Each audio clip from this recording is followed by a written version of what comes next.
Hi எல்லாருக்கும். என்னோட பேர் மகேஸ்வரி. எங்கள் அப்பா பேர் வந்து மகாராஜன், அம்மா பேர் வந்து கமலா. என்னோடய சொந்த ஊர் வந்து மயிலாடுதுறை. என்னோடய ஸ்கூலிங் வந்து நான் எங்கே முடித்தேன் அப்படின்னா ARC Kamatchi matric higher secondary ஸ்கூலில் தான் படித்தேன். நான் இப்போ வந்து விழுப்புரம் கவர்மெண்ட் மெடிக்கல் காலேஜில் சீட் கிடச்சிருக்கு. போன இயர் மார்க் எடுத்துட்டுமே கட் ஆஃப் அதிகமானால என்னால் வந்துட்டு சீட் எடுக்க முடியல கவர்மெண்ட் காலேஜில். அந்த டைமில் சார் வந்து ஒரு வீடியோ போட்டிருந்தாங்க. என்ன அப்படின்னா 500+ எடுத்த எல்லாருக்குமே வந்துட்டு டியூஷன் ஃபீஸ் கிடையாது, நீங்கள் வந்து தங்குறதுக்கும் சாப்பிட்றதுக்கும் மட்டும் ஃபீஸ் கொடுத்தா மட்டும் போதும் அப்படிங்கிற மாதிரி வந்துட்டு ஒரு வீடியோ ஒன்று போட்டிருந்தாங்க.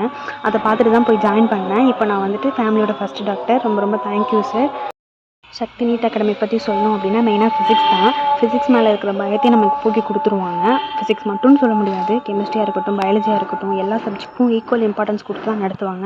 அங்கே இருக்க டீச்சிங் ஸ்டாஃபாக இருக்கட்டும், எல்லா ஸ்டாஃபுமே வந்துட்டு நம்மக்கிட்ட ஃப்ரெண்ட்லியாகவும், நம்ம எப்போயாச்சும் டவுனாக இருந்தோம் அப்படின்னா வந்து மோட்டிவேட்டடாக பேசுகிறதும், மெயினாக வந்து எம்டி சார் வந்து மோட்டிவேட்டடாக பேசினாங்க. டவுனாக இருந்தாலுமே எம்டி சார் வந்து பேசினா எங்களுக்கு ஒரு எனர்ஜி பூஸ்ட் ஆன மாதிரி இருக்கும். அது ஏன் எப்படின்னு எங்களுக்கு தெரியல. ஆனால் எல்லா ஸ்டூடெண்ட்ஸுமே அங்கே படித்த எல்லா ஸ்டூடெண்ட்ஸுமே அப்படி தான் சொல்லுவாங்க, எம்டி சார் வந்து பேசினா ஒரு மோட்டிவேஷனலாக இருக்கும் அப்படின்னு. அடுத்து எடுத்தோன்னா ஒரு ஃபுட்டாக இருக்கட்டும், ஃபுட்டு வந்து நமக்கு பிடிச்ச மெனு தான் வைப்பாங்க. நான் நினச்சேன் டீச்சிங் மட்டும் தான் அங்கே நல்லாயிருக்கும் அப்படிங்கிற மாதிரி. ஆனால் அப்படி இல்லை, கோச்சிங்கும் சூப்பராகவே இருந்துச்சு. டிசம்பரோட போர்ஷன் முடிச்சிட்டாங்க. டிசம்பருக்கு அப்புறம் என்ன பண்ணுறதுன்னு தெரியாமல் நினச்சிட்டு இருக்கும்போது சார் வந்து ஒரு சூப்பர் பிளான் ஒன்று போட்டு கொடுத்தாங்க, ஸ்டடி பிளான் மாதிரி. இந்த டைமில் இதை படிங்க, இந்த டைமில் அதை படிங்க அப்படிங்கிற மாதிரி. அது ரொம்பவே யூஸ்ஃபுல்லாக இருந்துச்சு.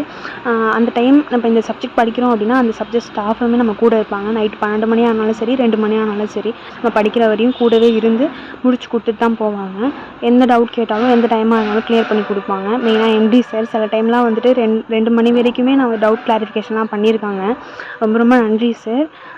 நான் சக்தியில் ஜாயின் பண்ணி என்னோடய சக்ஸஸ் ஸ்டோரியை நான் உருவாக்கின மாதிரி நீங்களும் சக்தியில் ஜாயின் பண்ணி உங்களோட சக்ஸஸ் ஸ்டோரியை உருவாக்குங்க. Thank you all.